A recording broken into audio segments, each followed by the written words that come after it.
All right, Heart of the Matter. Thanks, everyone, for joining me again for another episode this week. Please go ahead and subscribe to our YouTube channel as well as our podcast channels on Apple Podcasts and Spotify. And click that 5-star rating. It helps the algorithm, help us fight it here on Heart of the Matter. And we got a great one today for everyone as the guys from Patriarchs In Black are here as the band's annual releases continue with a full-length covers album titled Completely Covered in Black. We got Dan Lorenzo, Johnny Kelly joining me today. Great to see you guys again. Fellas, I recall a few years ago you put out the covers EP Covered in Black. Now we got Completely Covered in Black. So I guess kick us off and start us off with telling the viewers about about the record going from Covered in Black to Completely Covered in Black. Let's hear about that. Well, we released 4 original albums, as you know, and Johnny and I love doing covers, so we were approached by some label who wanted to put out a cover CD. They didn't put it out on vinyl, and at that time we didn't have as many covers as we do now. But this is kind of just like the full version of that. Minus, there's a couple songs like I got a copy here. Rock Bottom has never come out on vinyl. So that was on Covered in Black, but Completely Covered in Black has Supertzar, which we never released before. That was the newest cover we've done. Strange Ways, Destroyer, Snowblind with Rob Dukes, Dragon Attack with Mark Sunshine, The Ocean, which is pretty much brand new with Mark Sunshine, Almost Human with Kyle Thomas from Mixorder, Games Without Frontiers with, again, Sunshine, and there's some Motorhead and Kiss covers. Just, a lot of songs that Johnny and I loved growing up listening to. Totally. Yeah, the one that stands out, obviously, like you said, you got all these covers from, obviously all the classic bands like Sabbath, Kiss, Zeppelin, and so forth, Queen. But yeah, the one that sticks out, and I know it was on the EP, Covered in Black, was the Peter Gabriel one, Games Without Frontiers. I love that song, always have. Just talk about the decision to kind of go with that one, since it's a bit of a contrast, I know, than compared to the other classic rock and metal bands. I'm always in my truck living in Dallas. You have to drive everywhere, so I always have the radio on, and I'm always so there's all kinds of stuff always coming across the radio, and that song came across one day while I was driving. I was like, you know what? I said that would make a cool song to cover. So then I suggested it to Dan, and then it starts doing its thing.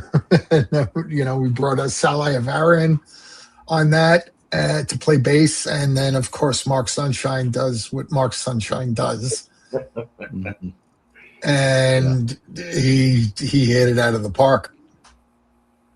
Yeah, no, he does. I mean, Mark. I think I've been saying this a couple of times. I interviewed you guys. He's definitely one of those guys out there. I'm surprised he really isn't a bigger vocalist. Because he can. I mean, I've seen him live with You Need It a couple of times, and he's quite the front man. Yeah, he's pretty. I mean, I've never seen him perform live, but what the things that he does with his voice is pretty insane. Yeah, and it's so unique. In the early '90s, he's opened up for Nonfiction. He had a band called Systematic, not the Systematic who ended up getting somewhat popular, but I always thought he was interesting. I'll say that. And then, like after Johnny and I, we released Reach for the Scars, my old Nonfiction drummer, Mike Christie's like, have you heard Sunshine sing recently? I said, I haven't heard him sing in like 30 years. I didn't know he did anything. And he sent me one song, and I'm like, holy shit. So there's actually a backstory to this. Johnny and I were doing the Immigrant song. This is the only time this has ever happened. We had one guy try it out, pretty well-known guy. We're like, Another guy tried it out. We're like, another guy tried it. We're like, So I'm like, fuck it. I'm going to throw Sunshine Immigrant song just to say I tried, I was not expecting that much. And now he's like, I told you, that's my wife's favorite singer. Yeah. No, he's phenomenal. And we're going to talk about one thing. I mean, obviously, the other thing that stands out to me is, the first track on the album, Supertzar. You said the cover of Sabbath Supertzar, which is, of course, off of, the heralded LP Sabotage. Now, me personally, if I was thinking of doing a Sabbath cover, I think Supertzar might be one of the last ones I would ever think about doing. I mean, obviously, it's more of it's an instrumental. It's more of a sort of an interlude, if anything. And I know you guys, obviously, like you said, you covered Snowblind, so you do have a classic, Sabbath track on there as well. But I'm pretty certain you guys got to be the first ones to ever cover that track. I don't know. I haven't looked that up. I'm going to look that up right now. Okay, here we go. You know how it happened, sort of? From my memory, this is how it happened. Is on the previous album on Home, we did a song called Where You Think You're Going that I thought was finished. And then we later added DMC because Johnny Kelly wanted more vocals on it. But, I had in my head an opera singer. And everybody's like, oh, where'd you sample that from? I'm like, no, some like dude I played basketball with. They're like, what about the girl? I'm like, no, she actually lives in my town. My wife and I saw her singing at the farmer's market, So after we did that, like Johnny and I were talking about the song Where You Think You're Going. And Johnny said something like, Black Sabbath Supertzar. I'm like, oh man, I got to listen to that song. He was saying something about female vocals. And I listened to it. I have goosebumps. I'm like, this song is freaking me out. It's so good. I'm like, what a stupid, great idea it would be to cover that song, Yeah. Well, I mean, it kind of does, I guess, fit and align with you guys musically a bit because you guys have, like you said, been experimenting on the records with, like you said, the female vocals, the operatic and choir type of vocals that it's on the track, and of course with the string arrangement. So I guess it kind of fits a little bit with really, what you guys have been kind of exploring with the last couple albums. So I guess it kind of does go hand in hand. With our song, I definitely picked up on that vibe, and it felt like it was like the first thing I referred to when I heard it. It was like, oh, it kind of sounds like, because if something always sounds like something else, and it was like, oh, it kind of has that vibe. And then we were talking about the song. I was like, well, why don't we cover that? Pretty sure nobody else has covered it. I'm looking here now, and I'm not really seeing anything. And you know what's so funny, Matt, is I went to go see Black Label Society Friday night, and they came at the intro tape to Black Label with Supertzar, and I'm like, I am so glad we covered this song because it's magical. It's a great opener. Obviously, it's a great way to open the album. They're opening with that because it's Black Sabbath. It's a Black Sabbath tribute band, and since Sabotage was released in 1975, that's been Sabbath's intro. But not when they got back together, right? Like when we toured with them, I saw them every time I've gone to see them. Oh, interesting. Yeah, me and Gina don't remember that. It's funny. It's their intro, Interesting, very, very interesting.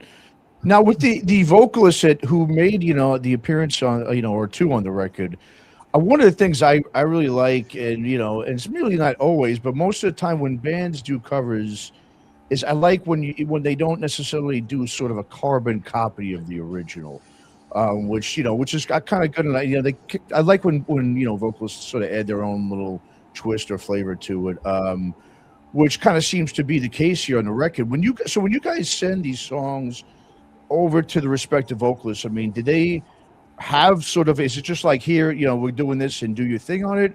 Do they have that freedom to attack it how they want, or is there a certain way you guys want them to do it? Well, we pay these guys a lot of money when so they got to do exactly what we want, right, Johnny? Mark, Sunshine does his own thing. Just leave him alone, let him do his thing, and I trust him. We let them do whatever they want, I mean, everybody, with especially with cover songs, you have creative license to put your own spin on it somehow. I do it. I try to put my own twist on it and what I'm doing, and it kind of like changes a little bit of the song, changes it up a little bit. I didn't. The approach with the cover songs is unique. With what everyone brought, but it's still, to me, it still kept the essence of what the song originally was. It doesn't strike me as being too derivative. No, it's pretty easy to pick up on it right away when you hear the song. If you're familiar with the original version. And Matt, you asked about Games with Frontiers. Like, I know I have some metalhead friends who like literally only listen to metal. But Johnny and I, we grew up sort of the same age, and like I listened to hip hop all day. Johnny listens, like he suggested a new song. I was like, what's the song, Johnny? Heat Wave, the Groove Line. Like Groove Line like from Heat Wave, yeah. I'm sure there's a lot of metalheads who'd be like, "What the hell? Why?" Like I love it, So I just that's going to be something we're going to do in the future. Like, so we don't have any constraints of let's just do Motorhead covers or just Sabbath. Or like we both like lots of different music, Sure. Yeah, I like taking stuff from like different genres a little bit and kind of like mixing it up and kind of make it a little more. I guess with us it's metal. We're a metal band. But like we could take something, say like a contemporary pop song from like the 70s or something, kind of like what Typo used to do. You'd cover him, Summer Breeze and Cinnamon Girl, and you kind of put your own twist on it, and it gives it a different. It gives it our identity. Yeah. No, absolutely. Now, have you guys ever had to, just going back to the vocalist thing real quick, was there ever a time where you had to like send a track back to one of them saying like, can you maybe change something up here or there or no? Yeah, we did that on Immigrant Song. We had 3 different, maybe even 4 different singers sang Immigrant Song. It was 4. Yeah, 4 different people sang on the song. 4 different singers on that one. I don't know if anything else. Actually, we had a different singer, really nice guy, good singer, but gets paid to be a singer. We had him try and do Destroyer, the Twisted Sister song, and it sounded a little almost like a Broadway thing, and it didn't really work for us. I kind of forgot about that until just now, and that's before we knew Kyle and hooked up with Kyle. So he's done a couple. Now that we're a few records in, doing it this way.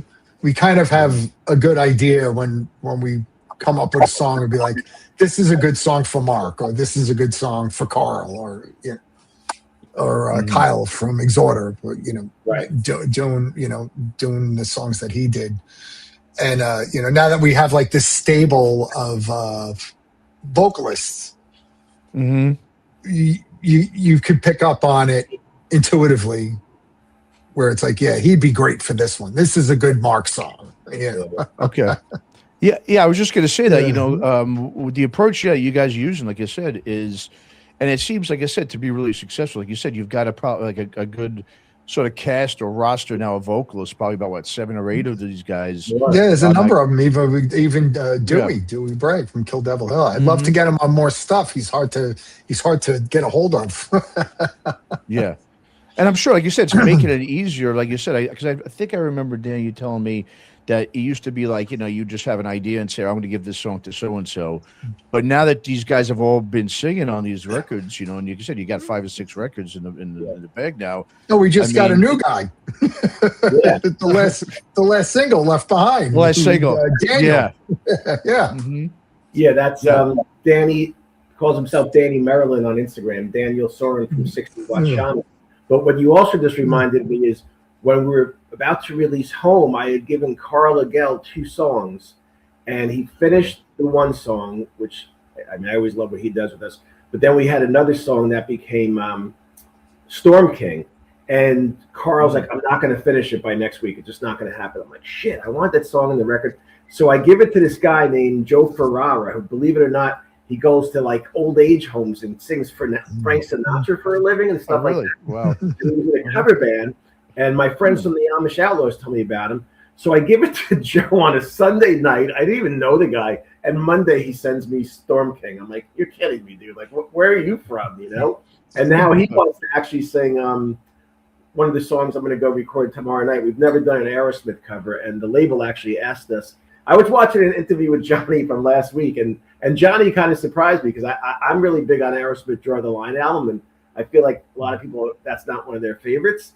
And I heard Johnny say that. I'm like, oh, God, please. I've been wanting to cover one of these songs for 40 years. So I'm going in tomorrow night. And I told the guy, Joe, I said, hey, if we did this, could you cover it? He's like, could I sing it like the David Bowie style? I'm like, I don't know, maybe. So it's like, if we hate it, we won't release it. But it's like, why not? Try it. Mm-hmm. Yeah. Now, do you guys do a Bowie song on the next record? I love Bowie, so okay. I love Bowie. So that's That's an easy one for me As to long as say it's yes. not all the young dudes. I just don't want to do all the young dudes. No, I wouldn't want to do that. That's been done, right? That's been done a bunch Yeah. of times. I would think that's so, right? But yeah, so I mean, with the vocalist, is it like you said? You've got, like you said, a whole cast of them now, and you just kind of alluded to that. You know, the fact that now I guess you could sit there and say, this sounds like you said, like a Kyle song or a Carl song.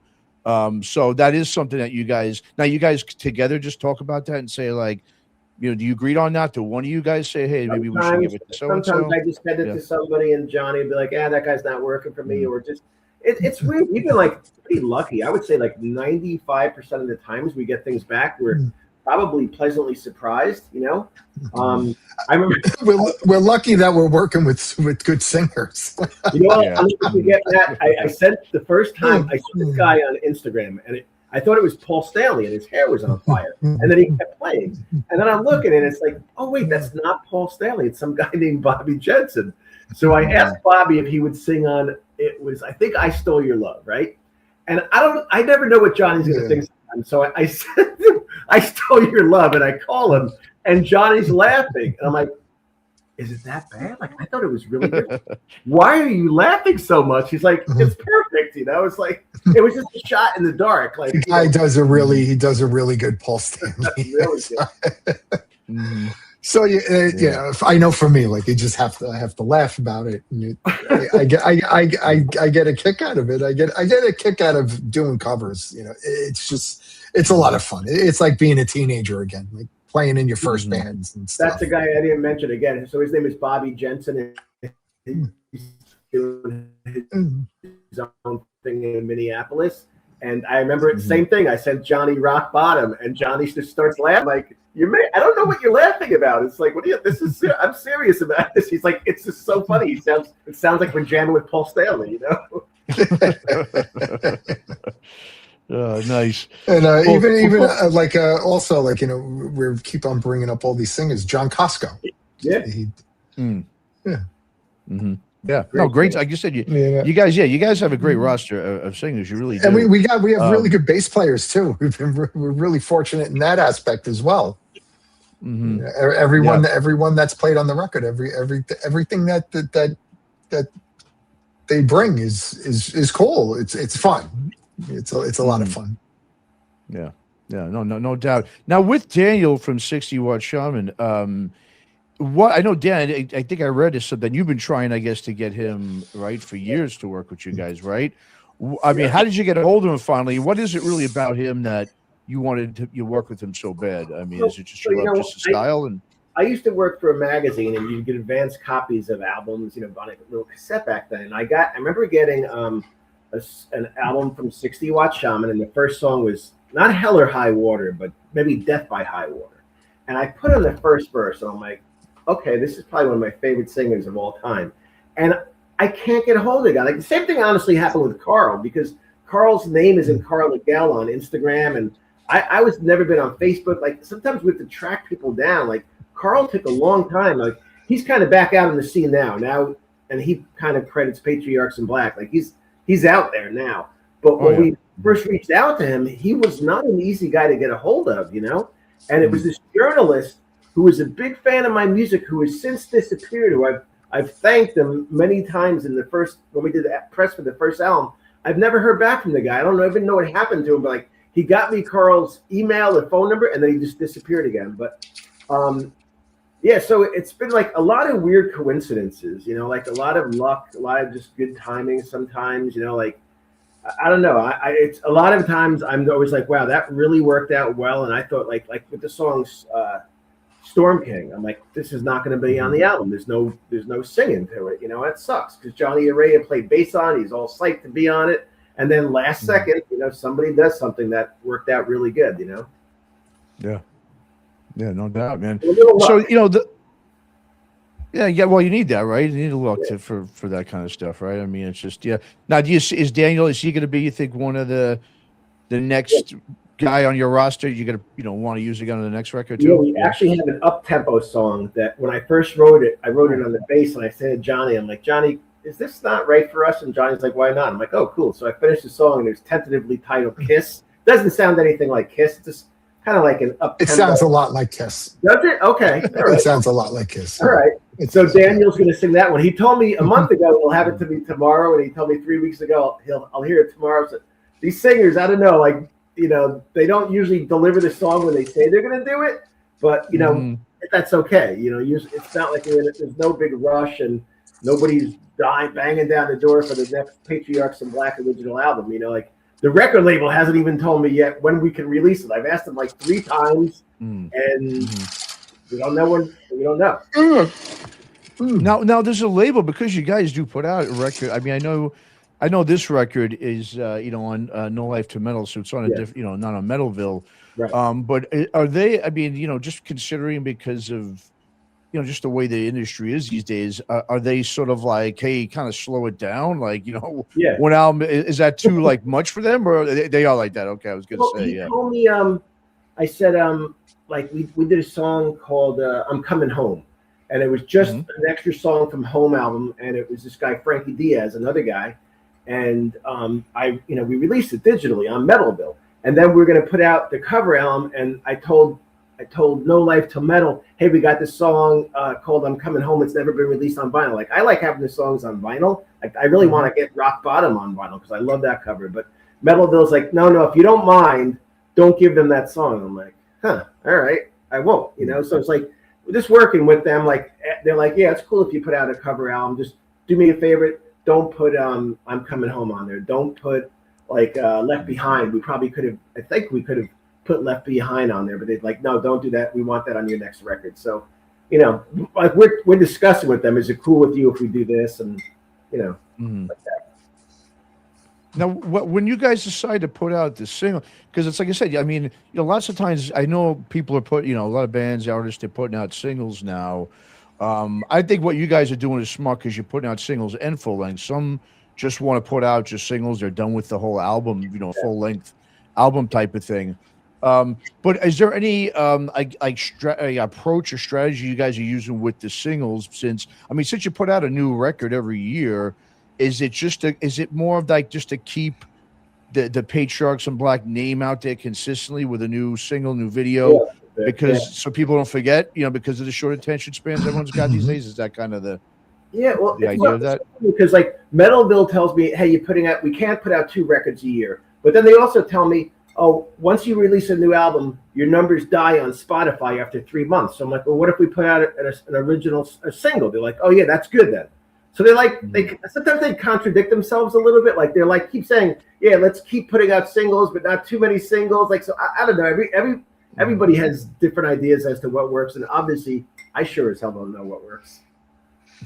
I think a lot of what's going on, people are still trying to figure out how to make things work in this industry now, especially with small labels.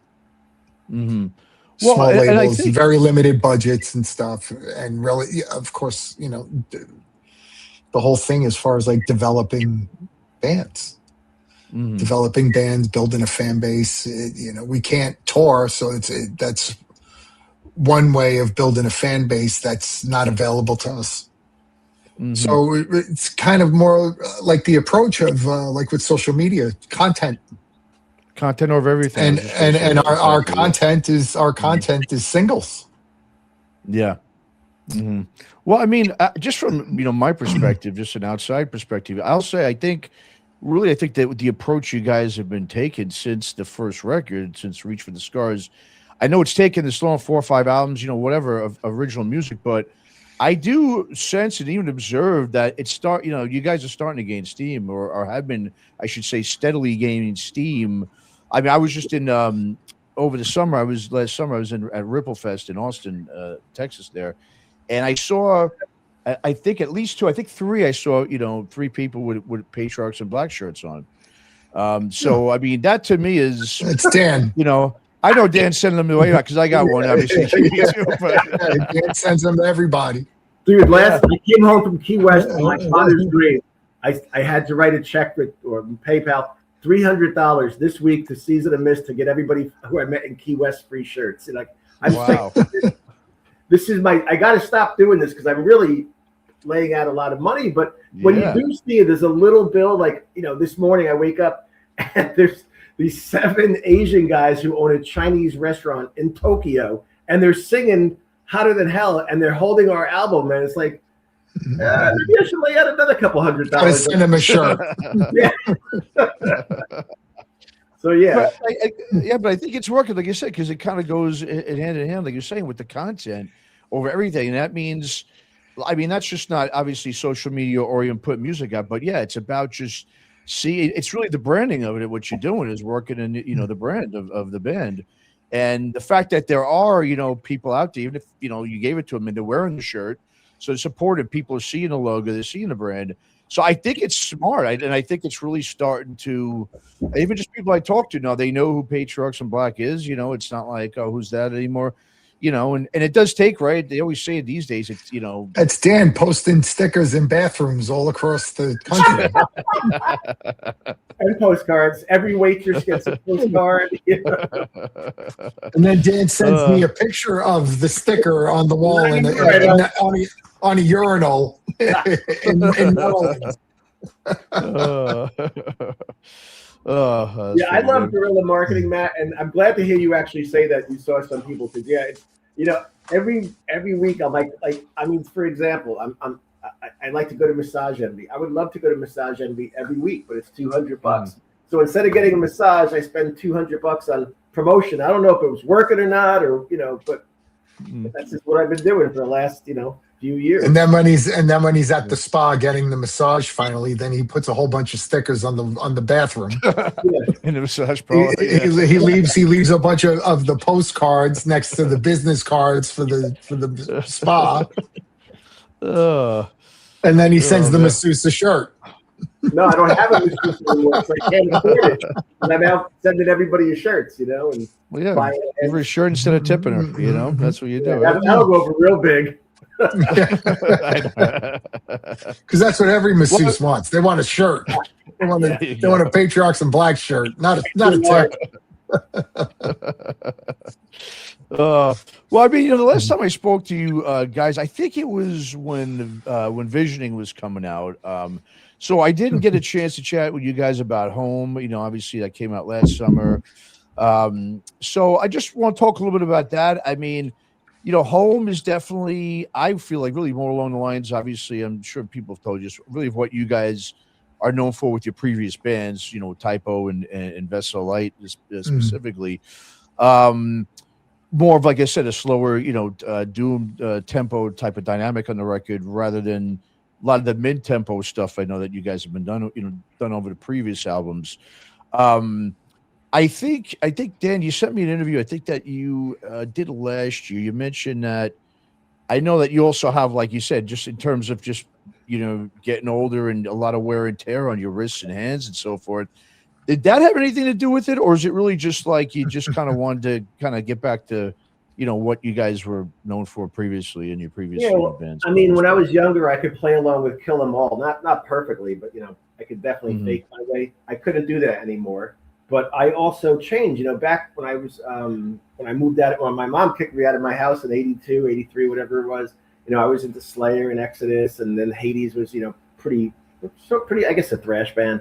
And I just deeply fell out of love with that style of music. Like, I feel like it's just, you can't do any more with it. It's been done already. And I feel like most of the thrash bands, it's like, I've heard you do it that already like 75 times. So I don't know, man. And maybe they could say the same thing about me with Doom, that all the Doom songs sound the same. But it's just, if I'm hanging out, I hear a riff on my head. It's almost never a fast riff. Although, you got that one song for the next album. That there's some more up-tempo stuff on our next record. It will be, if we're lucky enough to put it out.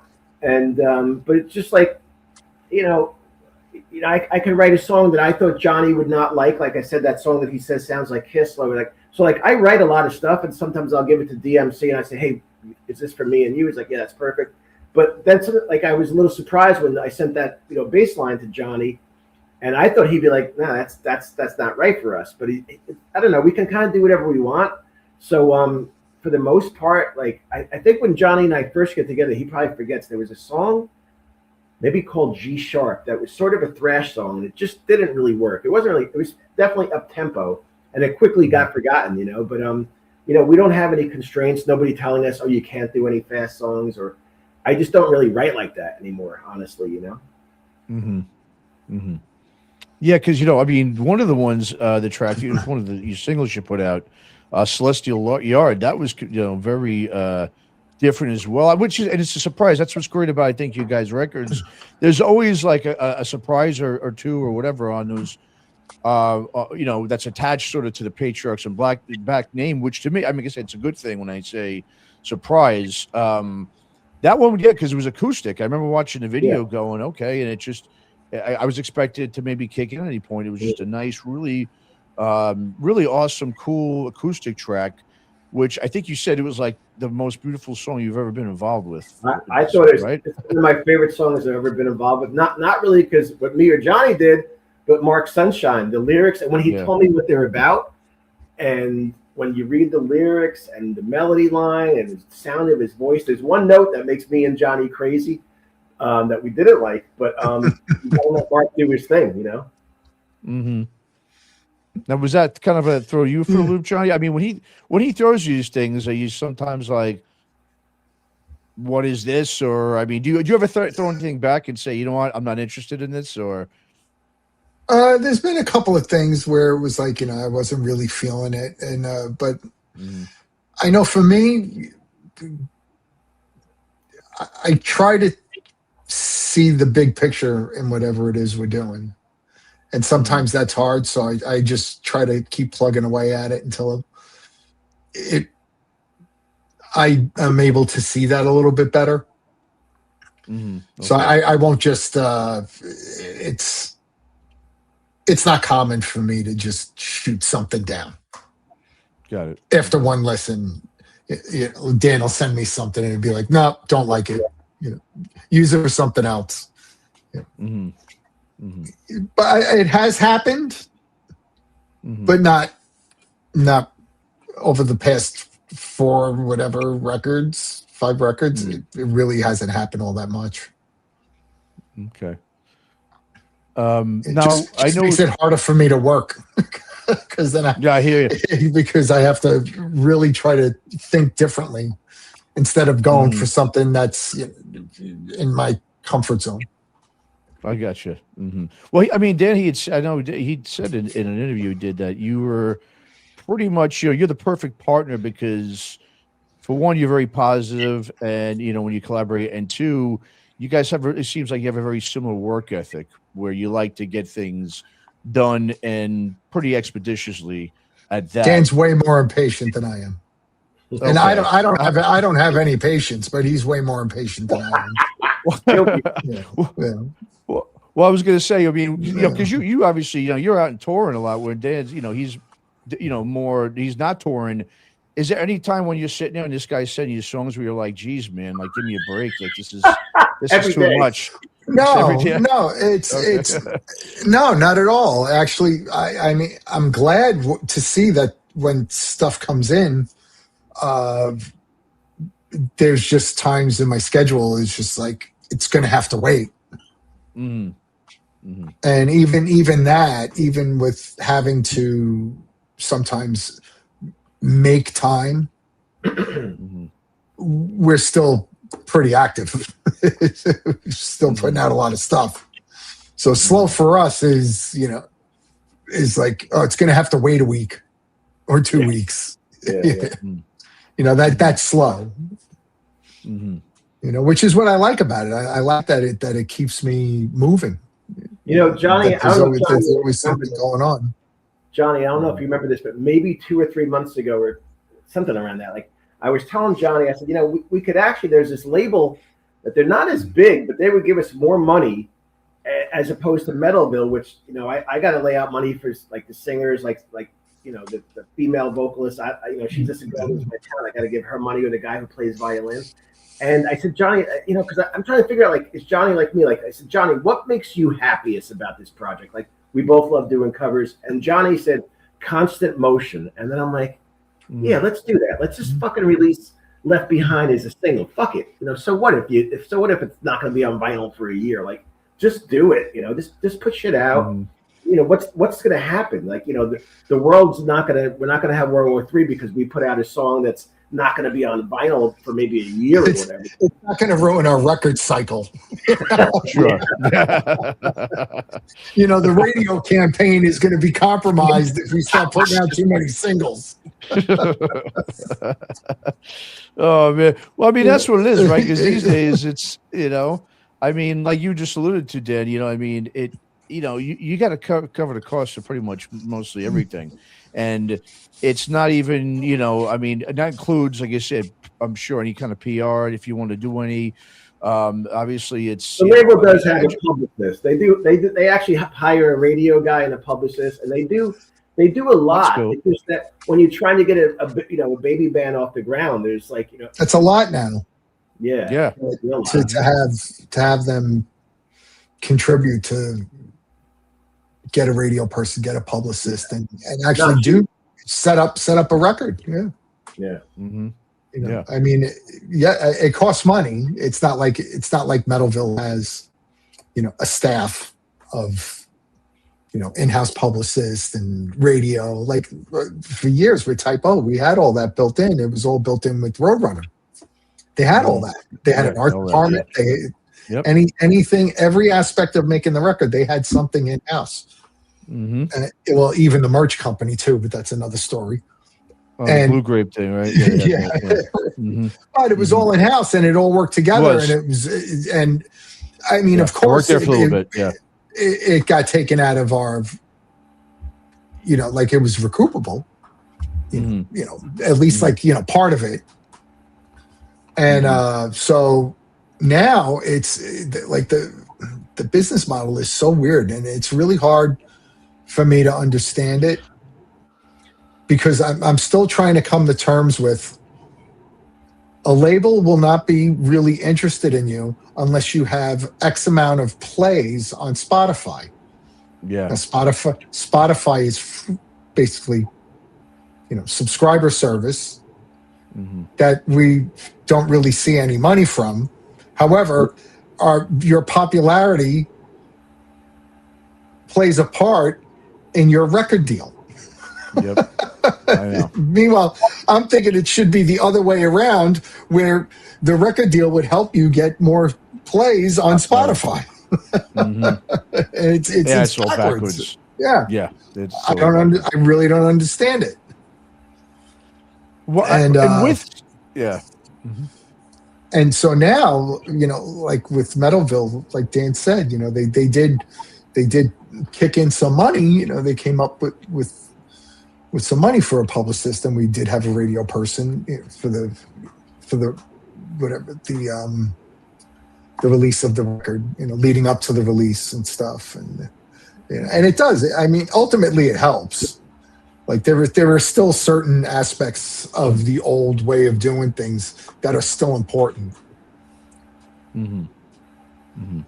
I mean, do you guys ever get? I mean, like a lot of, I'm sure you do at times, but I mean, when you're doing this, and if you're not, like I said, if you're not seeing as much either return on investment because, like you said, you get no money from Spotify and all the streaming services. Is it ever like you're sitting there going, why am I still, why am I still doing this? Yes. You know what I mean? It's like, I'm sure, because but at the same time, I'm sure you put so much now. You got 6 records out where it's like, well, it took all that to get to this now, so why stop now? But at the same time, it's got to be frustrating as all hell knowing. But do we still just keep incrementally getting bigger and bigger? Or I mean, talk I guess a little bit about that, about just being jaded in just the industry itself right now, just because there's no end in sight of it. At least as far as me, like this is a labor of love, and I put money into it. But then every day, or almost not every day, a lot of days I get a DM on Instagram and people like, why are you not huge? I just heard this song with this. And I'm like, we got 3 other records. They're like, you do? Like, oh my God. So it's like, there's also a war of attrition because every year there's less record stores, and there's more bands. But then it also does seem in a little weird way, like we're slowly building some people that are really, really into us. I mean, there's this guy who writes me from Argentina. He's going to get a Patriarchs In Black tattoo. I'm like, I've never been in a band where somebody got one of Hades Nonfiction. As far as I know, nobody got one of those tattoos. Johnny's used to it, But it seems like there's a little bit of growth. So that's, I guess, what keeps you doing it, I guess. Plus, it's just fun. Like I remember when I did the Curse album with Blitz. Blitz is like, look, all I want to do is make a record that we'll be proud to listen to 10 years from now. And when I'm taking a long drive, I listen to my, Dr. Dre and stuff or whatever, but I'll put on Patriarchs In Black and say, I like the song Visioning I listened to the other day. And I'm like you said, why isn't Sunshine famous? Like, this is really good stuff, Mm-hmm. Famous is only part of the equation of being successful. Yeah.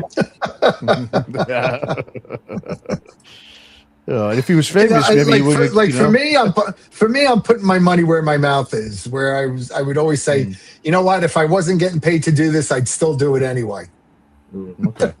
And that's what I'm doing. I mean, of course, it cost me money. There are the expenses with having my studio and stuff, and and everything that goes along with that. But I still enjoy doing it. Mm-hmm. Well, and with a project like this, I mean, as you both obviously have been writing and recording for decades. I mean, from a musical perspective, I mean, do you enjoy the creative process? I would say more now, where you don't have to overdo and overthink things when writing a record, compared to how it used to be when you had all those outside voices from labels and so forth, where they were kind of more intrusive. Mm-hmm. So has this been, I guess this has got to be, at least, if anything, a more enjoyable, experience and process when it comes to recording, I would think, right? Compared to then when you have a label. To me, this is it's a little bit of a different animal because of the foundation of what it's all built on, which is playing with a whole bunch of different people. Mm-hmm. So to me, that I find that interesting. Mm-hmm. And it's different compared to everything else that I'm involved in. Mm-hmm.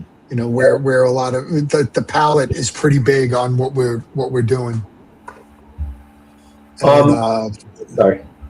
Yeah, that and getting to work with people that I normally wouldn't get to work with. Mm-hmm. And for me, Matt, I'm just picturing it's 1987, and I'm unloading trucks at Macy's, and it's a Wednesday, and after I unload trucks for 8 hours, I would drive to Hades rehearsal, and my best friend in the world, Jimmy Shulman, would be like, he want me and the drummer and the guitar, like, play that riff again, play it. Like, dude, I'm like, the song's on the album. He's like, I got to work this out. It's like, I hope he doesn't listen to this part of the interview, but it's like, we'd play it 5 times in a row. And I'm like, why are you punishing me? Like, you should just be home playing along with the record. He's like, it's not the same thing. And I'm like, you're killing the love of this song for me. Like, if I have to play a song 10 times in a row, I don't want to hear it again for a few months, So it's like, that's what I love about this. Like, sometimes the bass player, like, hey, I can't figure out these notes, and I go back to a song and I'm like, oh shit, I forgot what I even played here. It's like, I read one time about this band that would, like, they recorded their whole album where, like, they'd work on a song, finish the song, record the song, work on a song, and I'm like, that is so exciting, because that's when a song is, to me, when it feels magical. Like, when the first couple of times you play it is going to have a lot more magic than the 300th time you play it. So this stuff, I don't have to play it a million times. Like, I would love to jam with Johnny in a room and hey, say, what do you think about this riff here, this riff? But logistically, it's not working out like that, but it's okay. I mean, it doesn't sound like that. It sounds like people just assume we're in the same room sometimes, Yeah. No, it does. It can be a challenge, and it's an interesting way of working where everyone is remote. Yeah. Mm-hmm. Yeah.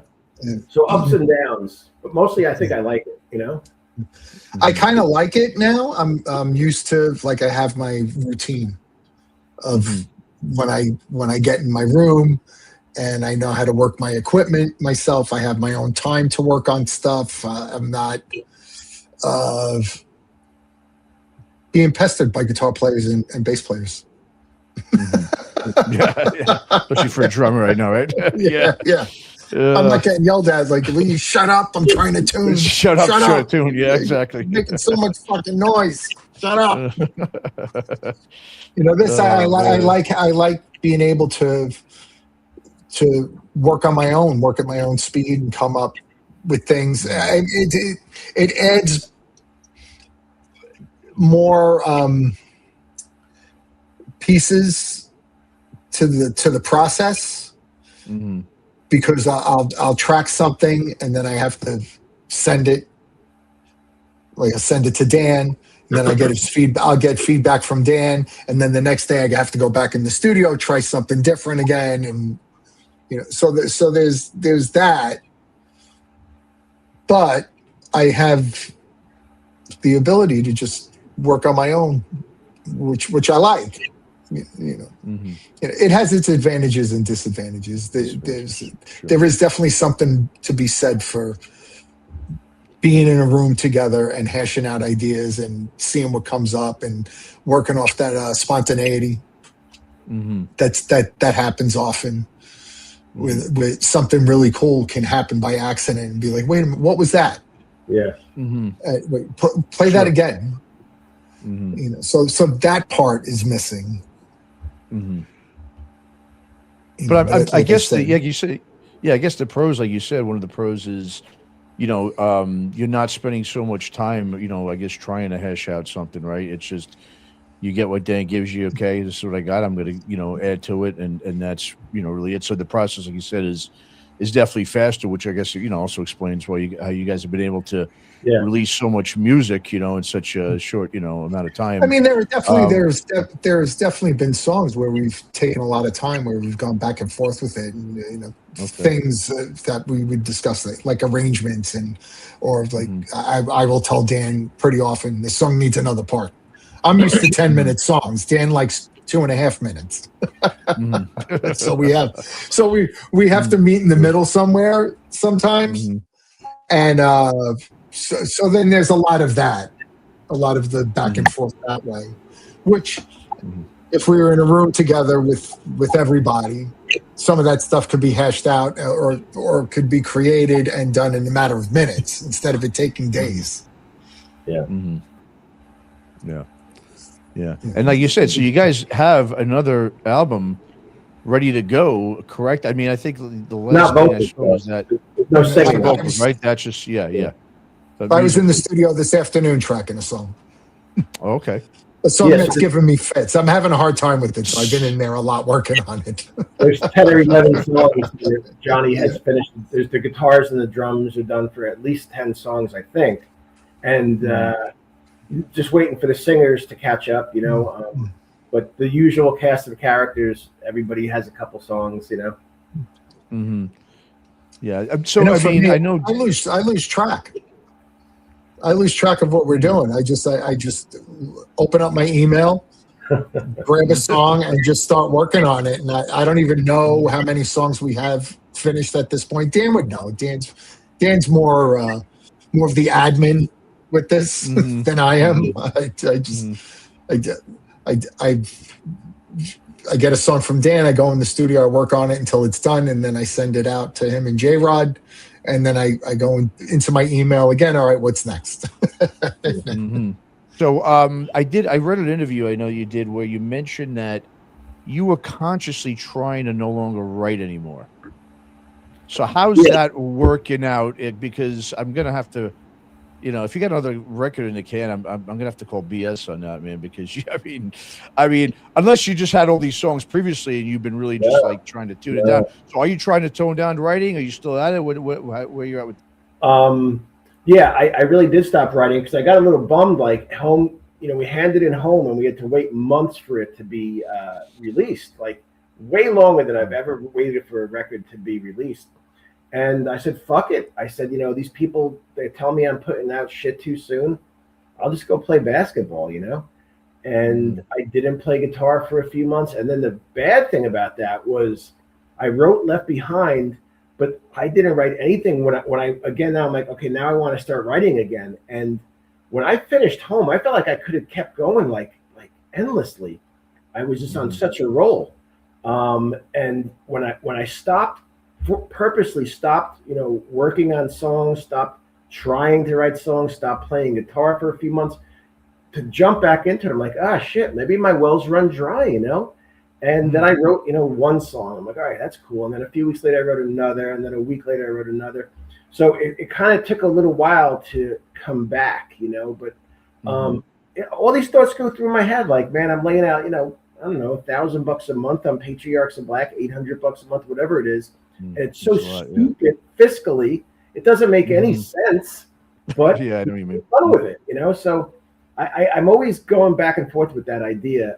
And then I get, these nice DMs, keep doing it, where people discover one album and they want to investigate Vessel of Light or Cash is King or whatever. So, I guess that's why I keep doing it. But yeah, that goes through my mind. This, it did happen after Home was released. After we handed it in, I should say, I sat and I didn't do anything for months.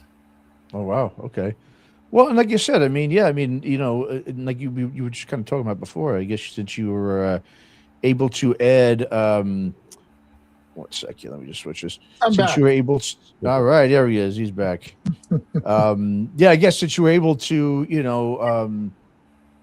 like you said, you've got, it's been, like you said, 6 records. And so the fact that it is starting to kind of grasp on, I guess it's hard to drop out, right? When you feel like, okay, as long as I guess you keep advancing or whatever you want to call it, you'll probably still do it, is my assumption. Well, bands always get more popular when they break up, say they're retired, they're never going to play again, and then they come back in 5 years. So, who the hell knows if I'll live that long? So I don't know if John wants to use that strategy yet, but it's still fun, and there's just enough people out there, I being honest, man, I love you. Always do one of my favorite interviews. Like, this is cathartic for me. I know Johnny likes doing interviews, so we appreciate the fact that there's some people who care. Mm-hmm. Well, and you guys, like I said, and that's the thing is I know it's annoying doing all these interviews and everything, but it's kind of like you said, just flooding everything the way you guys do with doing the podcast, doing the blogs or whatever. It's just the way it is, right? That's just really the way to build an audience. You're not annoying. I was pissed off that you didn't interview us for Home, which is one of my favorite albums. Well, I was working on the film here, so I wasn't even doing this podcast at the time. Okay. Yeah, but that's why. Yeah, I'm excused. Okay, thanks, Dan. But yeah, so anyway, man, guys, just before I let you go, again, I greatly appreciate you both being here with me today. I'd be remiss, though. I got to ask you each a question about things going on outside of Patriarchs In Black. Dan, you just brought up, before Vessel Light, Cash is King. I'm assuming that's been put to rest, right? Is this pretty much it? Or buzz Patriarchs In Black? Yeah, only because everybody moved so far away. My buddy Jimmy Shulman just got knee surgery, and I'll occasionally put out a solo song. I'm going to actually do a song with my old drummer Ron Lipnicki in a couple weeks, and I do some writing with DMC. But that's about it. I don't really do. I'm not Johnny. I'll let Johnny finish the interview and tell you the 25 bands he's in. We gotta make this short. that'll take a long time. Well, Johnny, there's always something going on. Mm-hmm. I know. Sun Don't Shine. I know you guys just dropped you guys just dropped that album last week. Yeah, it just came out. Came out 5 days ago. Right, today's 6 days ago. Right, it came out on the 1st. About a week ago. Mm-hmm. And yeah, it's good. It's cool that's coming out. Typo's we're working on a live record. Okay. Very cool. And I'm always busy with Quiet Riot. I'm leaving Thursday. I fly to Vegas. I'm playing Vegas on Friday, and then from Saturday I fly to Miami, and then we're going to be on the Monsters of Rock cruise. Oh, very cool. That's like 5 days, and then we get off the boat in Miami and we drive from Miami to Fort Myers for a gig in Fort Myers. Okay. And then I'll be home on the 18th, and then I think I have a weekend off. Nice. Wow. Yeah. Well, I had the first 2 months off of the year, so I'm really not complaining. Glad that we're playing again, and the summer it's going to be a really busy summer. A lot of shows coming up.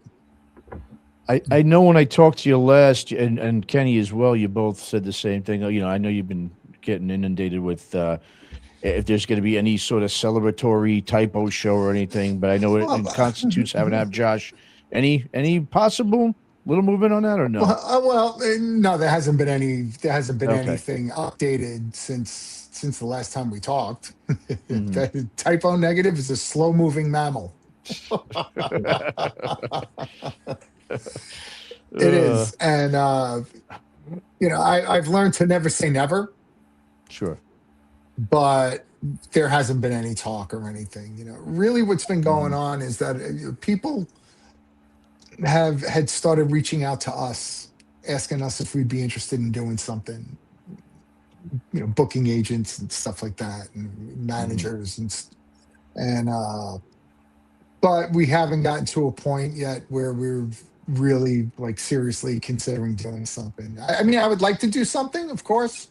It would be nice to do something to celebrate Peter, celebrate the band's music. It seems now there's a whole other generation of typo negative fans. Yeah, exactly. There's a lot of young people. I mean, I feel so old saying that, but they're young. Yeah, but a lot of young people are discovering the band. Totally. And it would be nice to do some kind of show to celebrate it, but the who's, the hows, the whys, and the wheres, we're not even close to talking about it. Got it. I know, because you said, I mean, arguably, the name's probably just as big, if not bigger, now than it ever was. It seems to be pretty popular now compared to when we were active. Yeah. Like there's a lot of cool. I know. I got my buddy for Christmas. I got him one of the typo negative coffee IV bag things. I just got one of those recently. Oh, really? Yeah. It's pretty cool looking at that thing. And I was like, what is this? It's like, oh shit, it's coffee. I know. Yeah. I don't know how the coffee tastes, but the packaging is pretty. Yeah, it's pretty cool. Yeah. Yeah, it's pretty clever. That was some cool packaging. Yeah. Yeah. That was cool. Yeah, totally caught me by surprise. Nice. Like, everyone, go ahead. I just saw. Check this out. I saw it online, and I sent a screenshot to my manager asking him if it was real. I thought it was AI, and it was the Dead Again record, but the vinyl was liquid filled. Oh wow! So it was kind of like, the only way I can describe it was like a lava lamp that was like a record inside the vinyl. Interesting. Yeah, and I was like, this can't be real. It's a record. It's just But in fact, it was true. Wow. And they Nuclear Blast. They only printed 25 copies of it. Oh damn.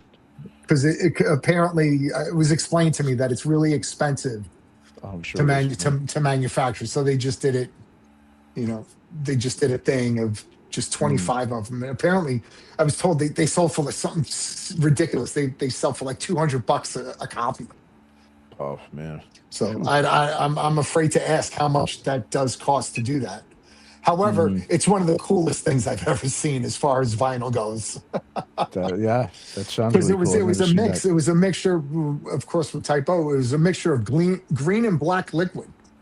Oh, it's cool. Very cool. So like when it was like it held up and moved around, and the liquid was like moving it. I was like, this can't be real. How did they get that in there? I know. I wonder how that looks when it's spinning. I mean, I know they, sometimes they got these like black lights they put on those things, and it kind of like lights up the whole room. I've seen certain. I haven't seen that, but apparently there's a whole bunch of stuff that's going on that I'm really not aware of at all. Yeah,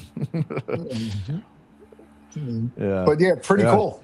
Yeah. Pretty cool stuff. No, he has a lot of cool typo merch out there these days. I see that. Yeah. And we're trying to figure out. I was like digging up some cassettes recently. I found a bunch of demos. This year is the 30th anniversary for October Rust. October Rust, right? Yeah, came out 30 years ago this summer. Wow. And I found a bunch of demos from when we were working on the songs as the songs were being developed and stuff. And I found a song that we didn't release. that Oh, we really? we recorded. Yeah, and it didn't make the record. Oh, Part wow. of the song, there's a section in the song that wound up getting used on a later song on the Life Is Killing Me record. Okay. But at least that part, there was one part I recognized it instantly. I was like, wait a minute, that's on a different record. But I pulled out this cassette. I hadn't heard it since we demoed it. Damn.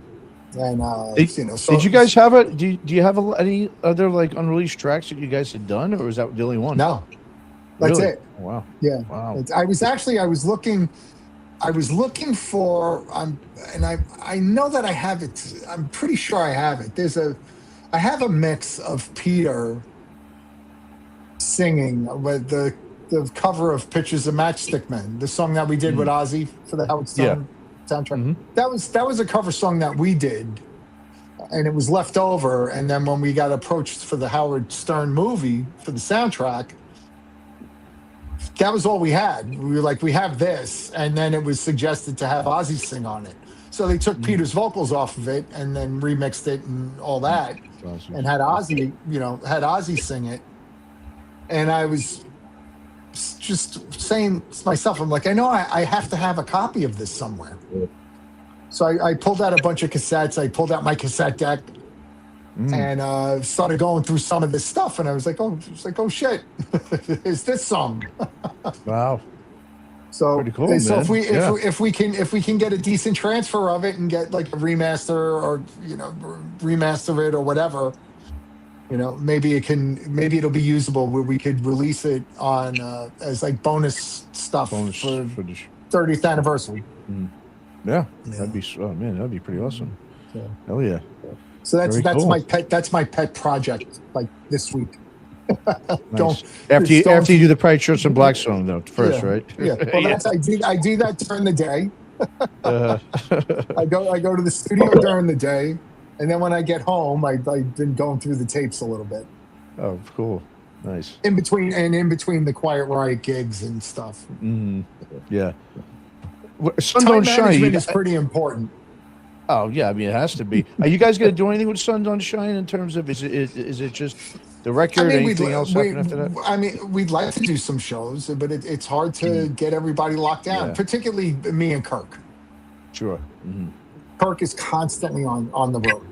Yeah, they're touring a lot. And he has like little pockets of availability, and the same thing with me. Like for instance, I was home the first 2 months of the year. So I'm reaching out to everybody saying, "Hey, I'm home. Let's get together. Let's do something." And they're like, Kirk's on tour. Yeah. And he was like on tour for the entire thing, the entire time I was home.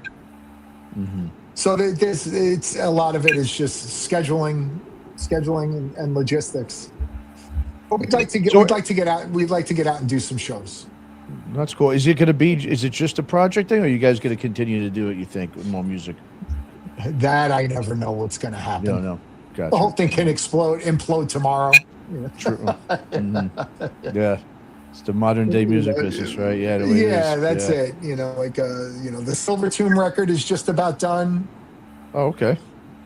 Nice. Everything got sent to Long Branch. There was one song I retracked a song.